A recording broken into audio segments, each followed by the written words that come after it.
G'day, g'day. Welcome back to Uncle Joe Racing. I have a new game for you guys today. It's called WRC 10. It's the direct competitor to Dirt Rally 2, and as a world record holder in that game, I figured I could give you guys a pretty good comparison between the two. I've only had this game for a couple days, but I've already built a pretty strong opinion about it. So without further ado, let's get on the track and I'll tell you guys about it. 3, 2, Gotta wave to the marshal. Always good to have them on your side. So I'll start with the positives. I really like the graphics in this game. It's such a pretty game, and they include such cool things like these animals off to the side, which is great. And then they have heaps of customizability in the game. Like every single track, you can choose dawn, dusk, nighttime, exactly how the weather is. It's not just like Dirt Rally where you can either choose wet or daytime. You get lots broader choice for that. But that's kind of it for the positives, sadly. As a person that really likes to run the wheel at 100% feedback and really experience the game at its fullest potential, I feel like it's just not there for that. I mean, hitting these rocks and being able to go over this straightaway, over these jumps with one hand, just isn't normal. Like, I should feel these rocks. I should feel the rocks, and then I should feel going over these little jumps right here. I should feel when the car comes airborne, but I'm able to go one-handed down this straightaway, waving to the giraffes at over 200 k's an hour, giant air, and you just don't feel it. There's no sense of being airborne. It just is muted. That's the really, I mean, it's the best way to describe it, is it's just not as brutal as Dirt Rally. It's much more forgiving.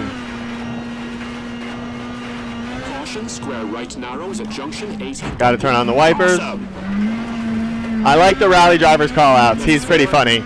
He gets excited sometimes. That's another positive. I like the rally driver's call-outs just like that, though. Because other than that, I actually feel like their call-outs are pretty bad. Like, they'll say it's a 1, but you can really go through some of their ones in third.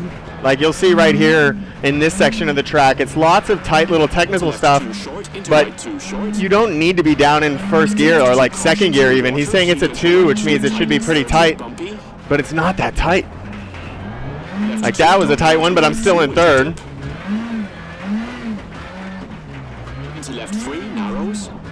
And that's what I mean by like cool tracks. They have stuff like this where you're like going through the water splashes and going under the pipe like that. I really like that, but I just kind of wish I had that feedback from the things. Like this is a 1 left, and you can just cut the whole thing unpunished. And then there's another one you can cut. But those rocks, why didn't I feel the vibration? That's why I'm wearing the pink shirt, so you guys can have a little bit of a better visual of my arms to see I really don't have to fight it as hard as Dirt Rally. If you go watch my Dirt Rally world records, you'll see just how hard that is to control the car. Can you cut this? Yep.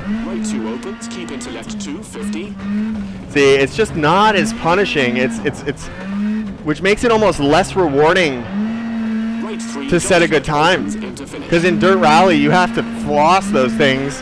And in this, you can have a lot more mistakes and still do well like that. So ending at 78 BPM, so he doesn't even really get your heart going, which is kind of sad. And then we also have people that are cheating. I mean, a 1 second top of the leaderboard, that kind of ruins it for everybody else, sadly. So let's see where we're at. I've only given this a couple goes. 79th in the world, not too bad. I mean, I'm talking to you guys the whole time. But I'll definitely do some more videos about it and try to get a better feel for it. Let me know down in the comments below if you have any adjustments or settings that you think that this game could really get to improve. But yeah, until next time, we'll see you guys.